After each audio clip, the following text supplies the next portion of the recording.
பண்ண முடியறதுல அவங்க ஃபேமஸ் ஆகிடுவாங்க சார். ஏன்னா அவர் தான் யுவன் சங்கர் ராஜாவை இன்ட்ரடியூஸ் பண்ணியிருக்காரு. இப்போ ஒன்றும் பண்ண முடியாது. அப்போ சினிமா லாய்க்கில்லை போல். பழையபடி ஐடிக்கு ரெஸ்யூம் எல்லாம் ரெடி பண்ணுவோன்னு ரெடி பண்ணலாம் ஆரம்பிச்சு 2-3 கம்பெனிக்கு அனுப்பிட்டேன். என்ன படம் அப்படின்னா சொல்கிறாங்க பருத்தி வீரன் அமீர் சார் டைரக்ஷன். ஃபோன் வச்சேன், வண்ணன் நீங்களே செதுக்குவார்னு நிறைய டைரக்டர்ஸ் நடிக்க சொல்லி கூப்பிட்டாங்க.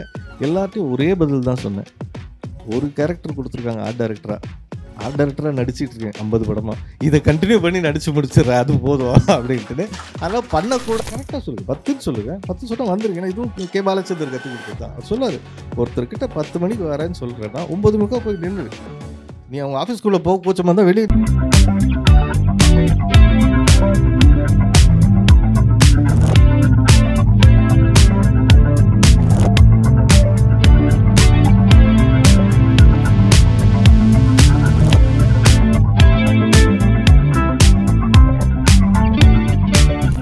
பியூர் சினிமா யூடியூப் சேனலுக்கு நீங்கள் கொடுக்குற பேராதரவுக்கு நன்றி. சினிமா சார்ந்த விஷயங்களை ஒரு லேர்னிங் பர்பஸாக மக்கள் எல்லாருக்கும் கொடுக்குற நோக்கத்தில் இந்த டிஸ்கஷன் எல்லாத்தையும் நம்ம சேனலில் அப்லோட் பண்ணுறோம். இது மட்டும் இல்லாமல் நம்ம சேனலில் இருக்க எல்லா வீடியோஸும் டெக்னிக்கலி யூஸ்ஃபுல்லாகவும் பல பேருக்கு அமைஞ்சிருக்கு. இது தொடர்ந்து உற்சாகமாக செய்கிறதுக்கு உங்களோட சப்போர்ட்டை லைக், ஷேர் அண்ட் சப்ஸ்கிரைப் மூலமாக எங்களுக்கு கொடுங்க. சினிமா கல்வியை ஜனநாயகப்படுத்துகிற நோக்கத்தில் தமிழ் ஸ்டுடியோவோட இந்த முன்னெடுப்பால் பல இயக்குநர்கள், நடிகர்கள், ஒளிப்பதிவாளர்கள் உருவாகியிருக்காங்க. இந்த முன்னெடுப்பு தொடர்ந்து நடக்க பியூர் சினிமாவுக்கு லைக், ஷேர் அண்ட் சப்ஸ்கிரைப் பண்ண மறந்துடாதீங்க.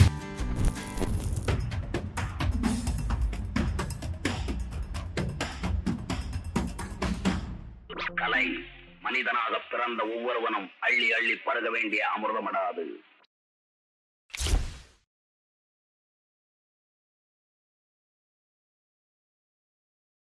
நீங்க பேஷனா வந்தீங்களா இந்த இடத்துக்கு, இல்ல உங்களுடைய பின்புலம் ஏதோ ஒரு காரணமா ப்ரொடக்ஷன் டிசைனரா வரதுக்காக? பேஷனுக்காக வந்தேன்னு போய் சொல்கிறதுக்கு எனக்கே கஷ்டமாக இருக்குது. இல்லை, அதனால் இது எதுவுமே உண்மை இல்லை. நான் வந்து அப்படியே பேஷன் எனக்கு ரொம்ப பிடிக்கும், கலைத்துறை சினிமாத்துறை பிடிச்சி நான் வந்தேன். அப்படி இது எல்லாமே போய் இது எதுவுமே நான் சொல்கிறதா இல்லை, காலத்தின் கட்டாயம் தான். நான் ஆக்சுவலாக ஐடியில் ஒர்க் பண்ணிகிட்டு இருந்தேன். ஒரு 96 to 2000 ஐடியில் தான் ஒர்க் பண்ணிகிட்டு இருந்தேன். 2000 கரெக்டாக திடீர்னு சென்னையில் இருக்க எல்லா ஐடி கம்பெனியும் மூடிட்டாங்க. அப்போது ஃப்ரெண்ட்ஸ் எல்லாம் பெங்களூரு, ஹைதராபாத்னு போனாங்க. அப்போ சொன்னாங்க ரெஸ்யூமே அனுப்பு. நான் க்ரியேட்டிவ் ஹெட்டாக இருந்தேன். 99 வந்து 75,000 சேலரி. ஸோ என்ன சொல்லிட்டாங்க, பெங்களூர், ஹைதராபாத் தான் போகணும், ரெஸ்யூம் கூட ஈஸியாக ஆஃபர் கிடைக்கும்னாங்க. தெரிஞ்சோ தெரியாமலோ எனக்கு சென்னையை தாண்டி போகிறதுக்கு மனசு இல்லை. ஏன்னா இந்த ஊரில் சம்பாதிக்கலாம், அப்புறம் அங்கே போனால் 3 வருஷம் கழிச்சு அங்கேயும் கம்பெனி மூடிடுவாங்க. ஸோ நான் வரல. ஆனால் என்ன பண்ண போகிறேன்னாங்க. எனக்கு தெரிஞ்சது ஓவியம் வரைகிறது தான். இப்போ இந்த பேண்ட் சட்டை மாதிரி தான், அதுலேயே ஏதாவது வித்தியாசமாக செய்வோம்னு சொல்லிட்டு மணல் ஓவியம் பண்ண ஆரம்பித்தேன். ஒரு சீனியர் கற்றுக் கொடுத்தாருன்னு சொல்லிட்டு ஃபெவிகால் போட்டு மணல் போட்டு அதில் எம்போஸ் பண்ணி அதில் பெயிண்டிங் கைனடிக் கொண்டா ஒன்று இருக்கும், அதில் முன்னால் அடுக்கி வச்சுட்டு ஒரு கேலரியாக போய் கேட்டு சிலர் மட்டும் 500 ரூபாய்க்கு வாங்க ஆரம்பித்தாங்க. ஸோ இப்படி கொடுத்துக்கிட்டு இருக்கும்போது ஈவன் ஒரு படம் அப்போ வந்துச்சு, பார்த்திபன் சார் இயக்கத்தில். அதில் வந்து இந்த முடியெல்லாம் அந்த முடியெல்லாம் லென்த்தாக வச்சுருக்கிறதுனால ஒரு ஆர்டிஸ்ட் கேரக்டருக்கு நடிக்கிறீங்களான்னாங்க. நமக்கு நான் ஐடி கம்பெனியில் சம்பளம் வரும்போது ஜாலியாக போயிட்டு வரலாம் ஷூட்டிங்க்குன்னு போய் நடிச்சுட்டு வந்தேன். அதில் கோ டைரக்டராக ஒர்க் பண்ண கிரீஷ் ஆச்சாரியா வந்து இந்த தற்செயலாக நான் பெயிண்டிங்கோட சுற்றும் போது பார்த்துட்டு கேட்டார், என்ன இப்படி சுற்றிட்டு இருக்க, ஐடி கம்பெனி டைலாம் கட்டி ஸ்டைலாக சுற்றினேன்னாரு. அதெல்லாம் வட போச்சு, இப்போ இதான் நிலைமை அப்படின்னேன். சரி, நான் ஒரு படம் பண்ண போகிறேன், ஆர்ட் டைரக்ஷன் பண்ணுறியான்னாரு. நான் சொன்னேன், சத்தியமாக ஏபிசிடி கூட தெரியாது, ஆர்ட் டைரக்ஷனா என்னன்னே தெரியாதுன்னு. அவர் ரொம்ப கூலாக சொன்னார், எனக்கும் டைரக்ஷன் தெரியாது, வா 2 பேரும் சேர்ந்து கற்றுக்கலாம். சினிமா அவர்கிட்ட பேஷன் மாதிரி it's an art form. Art form என்ன அப்படின்னா, இந்த டக்குன்னு உடனே சித்தாந்தம் பேச ஆரம்பி, ஓவியம்னா என்னன்னு தெரியுமான்னு. அதெல்லாம் ஒரு டவுசரும் கிடையாது. அது it's a way of communication. நீங்கள் சொல்கிறது எனக்கு புரியணும், அவ்வளோதான். இப்போ நீங்கள் மைக்கை வாங்கி ஒரு விஷயம் என்கிட்ட சொன்னீங்க, எனக்கு புரிஞ்சிருச்சு. இதை நீங்கள் ஆங்கிலத்தை சொல்லலாம், ஹிந்தியில் சொல்லலாம், ஜாப்பனீஸில் எதில் வேணால் சொல்லலாம். ஆனால் நம்ம 2 பேர் தமிழில் பேசிகிட்டு இருக்கோம், தமிழில் சொன்னீங்க, எனக்கு புரிஞ்சிருச்சு. இவ்வளோ தான் சிம்பிள் சினிமாவும். நீங்கள் சொல்ல வர கண்டென்ட் ஆடியன்ஸுக்கு போய் ரீச் ஆகணும். அதை நீங்கள் எவ்வளோ எளிமையாக சொல்கிறீங்களோ சொல்லிட்டு போகலாம். அதை தான் சொன்னேன். நான் 80கள் 70கள் சினிமாவை வந்து வியந்து பார்க்குறதுக்கு காரணம் என்னென்னா, நம்ம ஊரில் நடந்த விஷயத்த படைப்பாக கொடுத்தாங்க. இப்போ என்ன ஆயிடுச்சுன்னா, எந்த உலகத்துலையுமே நடக்காததெல்லாம் படைப்பாக கொடுத்துட்டு இது உங்களுக்கு புரியலன்னு வேறு நம்மளே குறை சொல்கிறாங்க. ஸோ அதுதான் வருத்தமாக இருக்குது. ஏன்னா என் வாழ்க்கையை நீ காமி, எனக்கு புரியும். ஒரு டீ கடையை காமிச்சேன்னா ஒரு டேரக்டர் வந்து கதை சொல்கிறாரு, சார் பையன் வந்து பெசன்ட் நகர் பையன் சார், பொண்ணு அண்ணா நகர் பொண்ணு சார், காஃபி ஷாப்பில் மீட் பண்ணுறாங்க சார்னாரு. சார் நீங்கள் எங்கே படிச்சிங்கன்னு. சார் நம்மளாம் கார்பரேஷன் ஸ்கூல் சார். சரி, நான் சொன்னேன், ஏன் அந்த கதையை எடுக்க வேண்டியது தானே, கார்பரேஷன் ஸ்கூலில் படிக்கிறான், பக்கத்தில் டீ கடைக்கு போனால் அங்கே ஒரு பொண்ணை பார்த்தான்னு. வாழ்வியல் சேர்ந்து எடுத்தால் ஜனங்க ரசிக்க ரெடியாக தான் இருக்காங்க. இவங்களா விலகி எங்கேயோ போயிட்டு வேர்ல்டு சினிமான்னு சொல்லிட்டு டைனோசரை காமிச்சா எனக்கு எப்படி டைனோசர் புரியும்? காக்காவை காமிங்க எனக்கு புரியும், நான் பார்த்துருக்கேன். வள்ளியை காமிங்க புரியும். டைனோசர் எனக்கு எப்படி புரியும்? அப்புறம் புரியல, நீ இன்னும் எஜுகேட் ஆகணும். நான் எதுக்கு எஜுகேட் ஆகணும்? So it's a way of communication. ரொம்ப காம்ப்ளிகேட் பண்ணிக்காதீங்க. இந்த ஃபிலிம் லாங்குவேஜ் இப்படித்தான் பண்ணணும், 180 கிராஸ் பண்ணக்கூடாது, இது எதுவுமே ஆடியன்ஸுக்கு தெரியாது. ஆடியன்ஸுக்கு அவன் பார்க்கும்போது கதை புரிஞ்சிருச்சுன்னா கை தட்டி சந்தோஷமாக இன்னொரு ஃப்ரெண்ட்ஸோட வந்து பார்த்துட்டு போவான். இவ்வளோதான் சொல்லுங்கள். எதுக்குள்ளேயும் போய் மாட்டிக்காதீங்க. அதே மாதிரி எழுதும் போது பட்ஜெட் யோசிக்காதீங்க. முதல்ல எழுதிருங்க. கற்பனை குதிரையை வந்து பறக்க விட்டுருங்க, அது பாட்டு பறக்கட்டும்.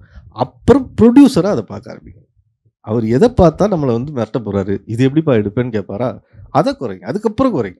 எடுத்தவொடனே குறைச்சிங்கன்னா அது எப்படின்னா, இப்போ என்கிட்ட சொல்லுவாங்க, சார் ஆர்ட் டைரக்டர்னா குடோன் வச்சுருக்கணும்ல சார். அது அது அது தமிழ் சினிமாவோட சாபக்கேடு. குடோன் வச்சுக்கணும், இந்த ரீயூஸ் கேட்டிங்க அந்த மாதிரி குடோனில் எடுத்து போய் வச்சுப்பாங்க.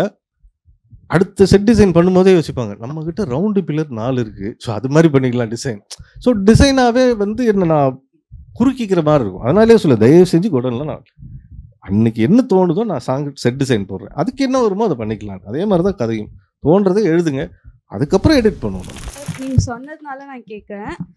எல்லாமே க்ரியேட்டிவிட்டி தான். ஸோ ஒருத்தவங்களுக்கு வாழ்வியல் பிடிக்கும், ஒருத்தவங்களுக்கு வந்து இந்த மாதிரி டைனோசர்ஸ் காட்டுறது பிடிக்கும். அது எப்படி நம்ம அப்படி சொல்லலாம் அப்படின்னு கேட்குறேன். இல்லைம்மா, அதை தான் சொல்ல வரேன். சரி, நான் என்ன கேட்குறேன்னா, இது வந்து இப்படித்தான் செய்யணும் அப்படின்னு யாரும் சொல்கிறதுக்கு உரிமை இல்லை. ஆனால் நான் என்ன வச்சு தான் சொன்னேன். நான் பார்த்து ரசித்த உலகத்தை வந்து ஒருவேளை நான் மிஸ் பண்ணுறனோ, நமக்குள்ளே தான் பேசுகிறோம். ஏன்னா இதை காட்டுறதுக்கு அவ்வளோ விஷயங்கள் இருக்குது. நம்ம காட்டாமல் விட்டுட்டு நம்ம கொஞ்சம் மேல்தரமாக காமிச்சிக்கணுன்றதுக்காக வந்து ஜீன்ஸ் பேட்டையும் சட்டையும் போட்டுட்டு அவங்க பண்ணுறது கரெக்டாக இருக்குது, அந்த தரத்துக்கு சினிமாவை ஏற்றணும்னு சொல்கிறது என்னால் ஒத்துக்க முடியலன்னு சொன்னேன். ஏன்னா அது தரம் கிடையாது, அது அவங்களோட தரம். அது எனக்கு இது தரையில் உட்காந்து டீ சாப்பிட்றது பிடிக்குதுன்னா இதுதான் நம்மளோட தரம். அதுக்காக இது தாழ்ந்த தரம்னு எப்படி ஆயிடுது? ஏன் நீங்கள் மேலே ஏறி வர மாட்டேன்றீங்கன்னா, இது ஜீன்ஸ் போடுறது எப்படி மேலே ஏறி வரும்? பேண்ட் அது அவ்வளோதானே. ஜீன்ஸ் போட்டால் மாடர்ன் அப்படின்னா அதை ஒத்துக்க முடியலன்னு சொன்னேன். லுங்கி கட்டலாமே, ஒன்றும் தப்பு இல்லையே, நம்ம ஊருக்கு வெதருக்கு அதுதான் நல்லா இருந்துச்சு. அதம்மா கிரியேட்டிவாக இங்கே அப்போ இல்லையா? நம்ம வறண்டு போயிட்டோமா? இங்கே வறண்டுட்டோன்னா சொல்லலாம், ஆமாங்க இந்த ஊரில் தண்ணியே இல்லை, பக்கத்து ஊரில் போய் தண்ணி எடுத்துகிட்டு வரலான்னு. இங்கே தான் இவ்வளோ இருக்குது. திரும்பி பார்த்தா கதைகள். இங்கே நான் காலையில் உள்ள நுழைக்கிறதுக்கு வரதுக்கு வீட்டிலேருந்து பைக் எடுத்தேன் இல்லையா, நான் பைக் எடுத்துகிட்டு வந்ததுலேருந்து அவ்வளோ கதைகள் இருக்குது. இதை எடுக்கலாமே. ஏன்னா அதனால தான் மலையாள சினிமா எனக்கு ரொம்ப பிடிக்க ஆரம்பிச்சிச்சு. இந்த பிரியன் ஓட்டத்திலானுன்னு ஒரு படம் பார்த்தீங்களா என்னன்னு தெரில, ரொம்ப சாதாரணமான ஒரு படம், தற்செயலாக போட்டு பார்த்தா அந்த சோகால்டு சினிமா லாங்குவேஜ் எதுவுமே இல்லை. பிரியன் ஓட்டத்திலானு, அதான் பிரியன்ற பையன் ஓடிக்கிட்டே இருக்கான். என்னென்னா அவன் அப்பார்ட்மெண்ட்டில், இது எதுக்குன்னா ஃப்ரெண்ட்ஸ் எல்லாம் ஆஸ் யூஷுவல் ஏதாவது படம் பார்த்தாங்கன்னு ஃபோன் பண்ணுவாங்க, மச்சான் ஒன்று பார்த்த மாதிரியே இருந்துச்சு, பார்த்துறேன் அந்த படத்தை. நம்ம கொஞ்சம் பைத்தியகாரத்தமாக யாருக்கு ஹெல்ப்னாலும் ஓடிடுவோம். ஸோ அதனால அது ஒன்று பார்த்துறேன்னாங்க. போய் பார்த்தால் ஒரு சாதாரணமான படம், அப்பார்ட்மெண்ட்டில் இருக்கான், அவனுக்கு யார் ஹெல்ப் கேட்டாலும் உடனே போய் பண்ணுறான். இவ்வளோ தான் கதை. இதில் பெருசாக வந்து என்னது இன்ட்ரோல் பிளாக்ல ஒரு பெரிய பேங் இல்லை, ப்ரீ கிளைமேக்ஸில் ஒரு பெரிய சேஸ் இல்லை, எதுவுமே இல்லை. ஒரு சாதாரணமாக இன்றைக்கி நீங்கள் காலையில் கிளம்பி வந்தீங்க இல்லையா, இதுலேருந்து ரிட்டர்ன் சாயங்காலம் போகிற வரைக்கும் உங்கள் லைஃப்பில் என்ன நடந்துச்சோ இதை படமாக எடுக்கிறாங்க. இது நல்லா தானே இருக்குது. நான் வேண்டான்னு சொல்ல, ஃபேண்டசி வேண்டாம், டைனோசர் எனக்கு இன்னும் இது கொலா சண்டையான டைனோசரோட. பட் இந்த கதைகளை தொலைச்சிக்கிட்டே இருக்குமோ அப்படின்ற ஒரு வருத்தம், அதனால சொன்னேன்.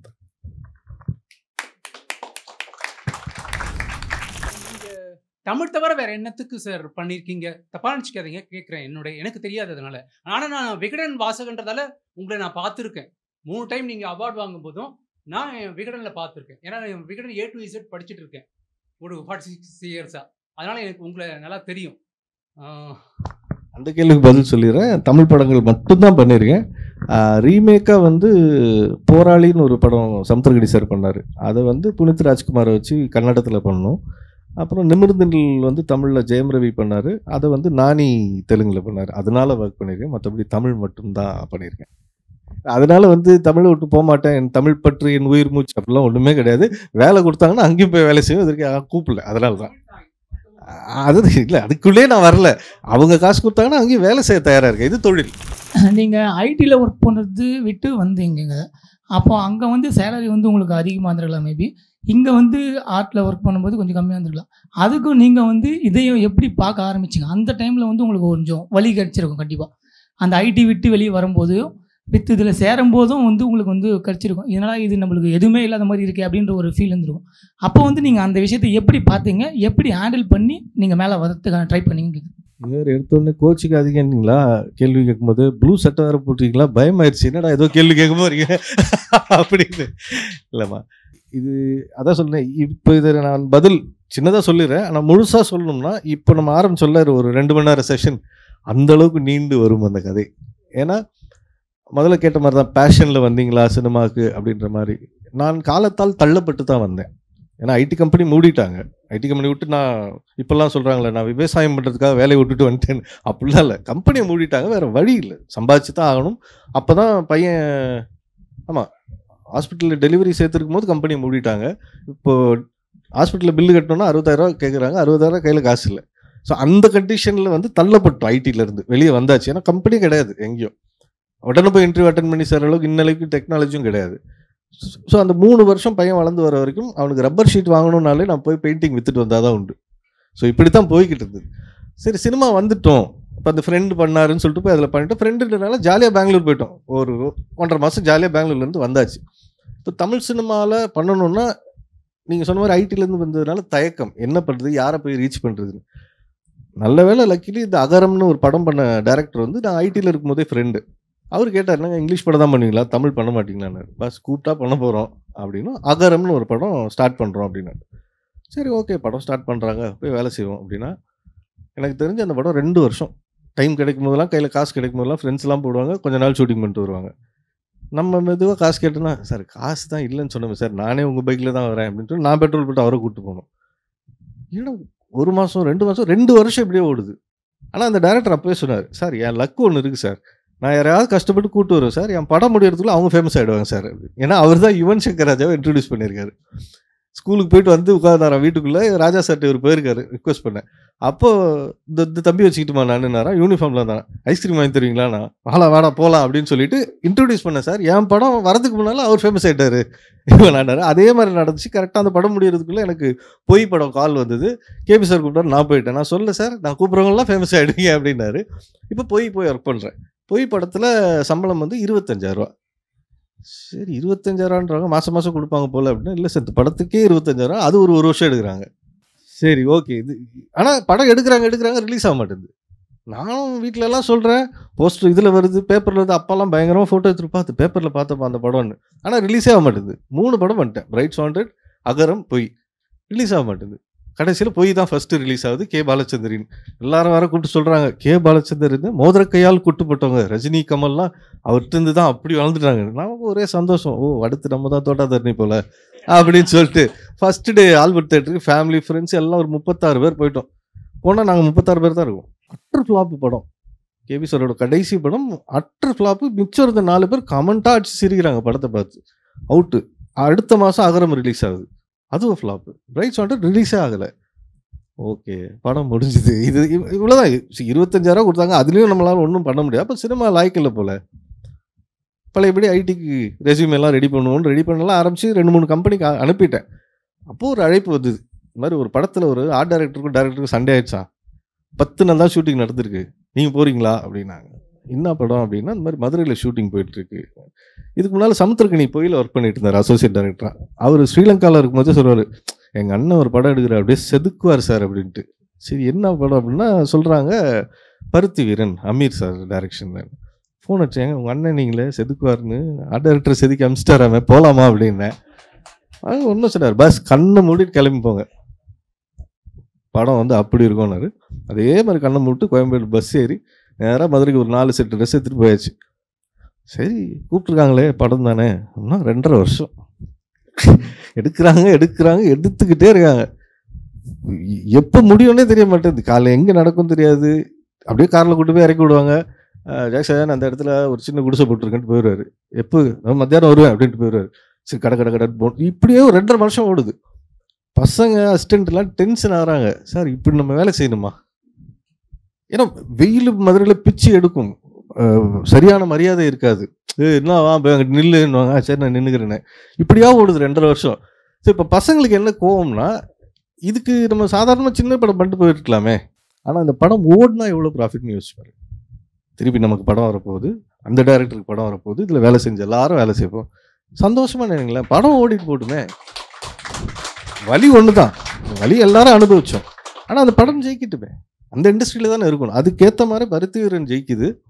அதே இப்போ ஏவிஎம் அந்த மாதிரி இல்லை, அந்த ஏவிஎம்ல ஒரு டீ கடை இருக்கும், அங்கே தான் அப்பப்போ போய் நிற்பேன்.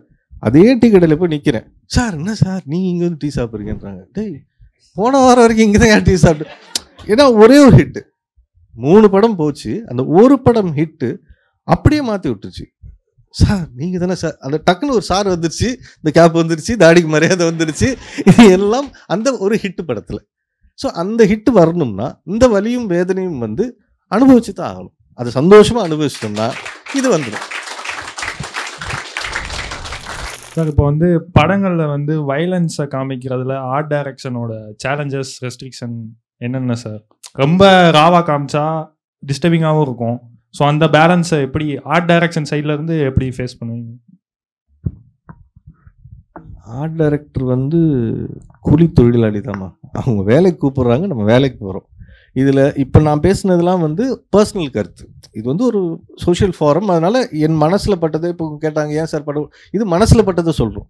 ஆனால் சினிமா வந்து ஒரு தொழில், இந்த பேஷன் இது வந்து அப்படி அதெல்லாம் நான் எதுக்குள்ளேயுமே வர மாட்டேன். இது ஒரு தொழில், இதில் இயக்குனர் தான் கேப்டன் ஆஃப் த ஷிப்.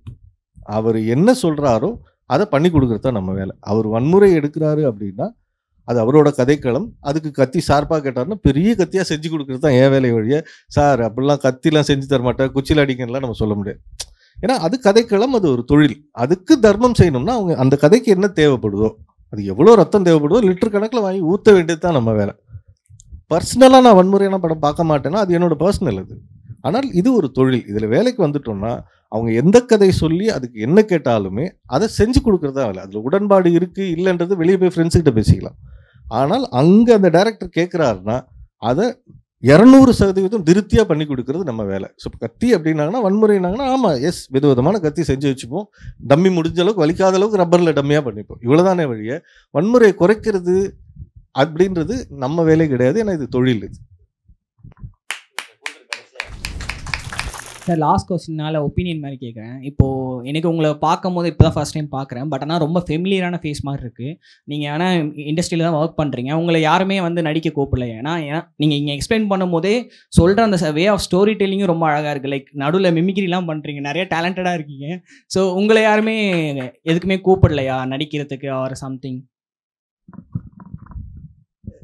என்னன்னாமா நம்ம யாருன்னு முதல்ல நமக்கு தெரியணும். ஸோ அது எனக்கு ஓரளவுக்கு தெரிஞ்சதுனால நிறைய டைரக்டர்ஸ் நடிக்க சொல்லி கூப்பிட்டாங்க, எல்லார்ட்டையும் ஒரே பதில் தான் சொன்னேன்.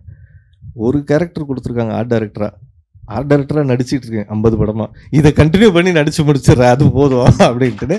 அதெல்லாம் பண்ணக்கூடாதுன்னு இல்லைம்மா, எனக்கு என்னென்னா இது எனக்கு பிடிச்சிருக்கு, இது நல்லா பண்ணிகிட்டு இருக்கேன். இது ஐடியில் இருக்கும்போது ஒருத்தர் கற்றுக் கொடுத்தாரு. அதாவது இது அப்போல்லாம் கேப் போட மாட்டேன், அப்போ அவர் சொன்னார் ஒரு கேப் போடுற வரைக்கும் நீ வந்து ஒரு மரியாதையான வெள்ளக்காரங்களுக்கு வந்து கேப்ன்றது ஒரு மரியாதை, போடுற வரைக்கும் மரியாதையானவன், இன்னொரு கேப் போட்டோன்னா ஜோக்கராக மாறிடுவேன் அப்படின்ட்டு. அது வந்து என் மனசுக்குள்ளே ரொம்ப ஸ்ட்ராங்காக பதிச்சு, தெரிஞ்சதை மட்டும் செய்வோம் அப்படி. சாரி சார் கவுண்டர் க்ளோஸ்டுன்னு. ஆனால் டைம் அசால்ட்டாக சொல்லுவாங்க, ஒரு 9, 9:30, 10, 10:30. நான் சொல்லுவேன் கரெக்டாக சொல்லுங்கள், 10ன்னு சொல்லுங்கள், 10 சொன்னால் வந்துருங்க. ஏன்னா இதுவும் கே பாலச்சந்தர் கற்றுக் கொடுத்தது தான். அவர் சொல்லார் ஒருத்தர்கிட்ட 10 மணிக்கு வரேன்னு சொல்கிறேன்னா 9:30 போய் நின்று, நீ அவங்க ஆஃபீஸ்க்குள்ளே போச்சமாக இருந்தால் வெளியே நில்லு, கரெக்டாக 15 நிமிஷத்தில் உள்ளே போ, இல்லைன்னா அங்கே போய் சொல்லுவேன் சார் டிராஃபிக் வரும்னு இப்போ தான் தெரியுமா. ஸோ அந்த இதில் கொஞ்சம் கோவப்பட்டு எக்ஸ்ட்ரீம் போனது தான் கடிகாரத்தில் முள்ளு இருக்கக்கூடாதுன்னு. ஏன்னா அது செகண்ட்ஸ் மட்டும் இருக்கும், இதில் கேட்டால் every second matters. Anyway thank you. நம்ம விட்டா இப்படியே பேசிகிட்டே இருப்போம், அதனால் அவருக்கு டைம் இல்லை. முடிச்சுட்டு நம்ம அடுத்த செஷனில் திருப்பி எப்பயாவது ஒரு வாட்டி சந்திப்போம். ஓகே, தேங்க்யூமா, தேங்க்யூ ஸோ மச். மறக்காம சப்ஸ்கிரைப் பண்ணிடுங்க.